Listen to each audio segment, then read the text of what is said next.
Or like, if my husband would have proposed in public, I would have said no. Because I would have been like, you don't know me. It makes me so uncomfortable having people pay attention to me when I'm like myself. And so I was an athlete and I got hurt when I was 16. I dislocated a knee that sort of ended my swimming career.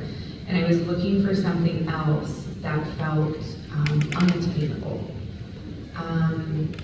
That would ultimately, with a lot of therapy, that would get my parents' attention. Because my brother was like a bad kid and got in a lot of trouble, so I was used to having to succeed to get attention. And they were always there for me, like my parents are amazing, but like he got the attention because he was in trouble. And it was fantastic. You guys all like Battlestar Galactica?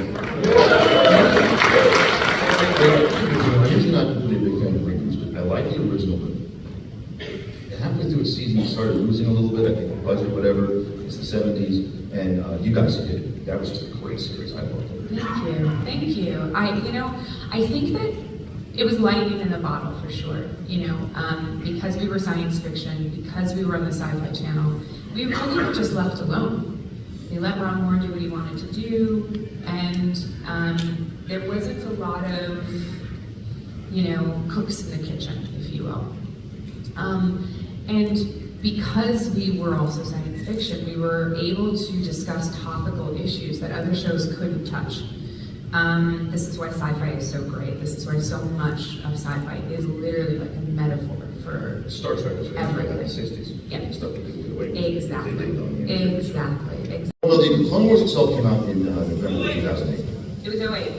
Okay, so, 2008. but I recorded it, I know I recorded it while I was filming Battlestar. You recorded it. I'm positive I was, because I was in Vancouver.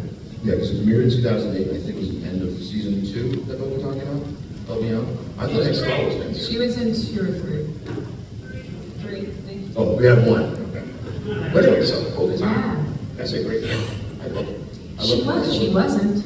She wasn't? I mean, it's in the sense that like she is now, and she was very quickly, but she wasn't meant to be. She was meant to be just a female Mandalorian. Assistant? No. She was not meant to be that. Well, she eventually became that, yeah. Oh, so that wasn't known. No, it was they liked to write for her, so her story kept growing. That's what they were looking at while they said it, Like, I'm not that type of Star Wars fan. I can't, like, if I sit down with Sam Witwer, it makes me feel so stupid. But I grew up watching Star Wars. I grew up idolizing science fiction characters and action characters, and so to be in Clone Wars was already enough. I was like, I am in Star Wars. When I got asked to sit down with Jon Favreau, I was already in like shock, like, what are you talking about? And it took me about 15 to 20 minutes of that meeting to figure out that they had already basically cast me in their head, and this was just a preliminary meeting to see if I was interested. And I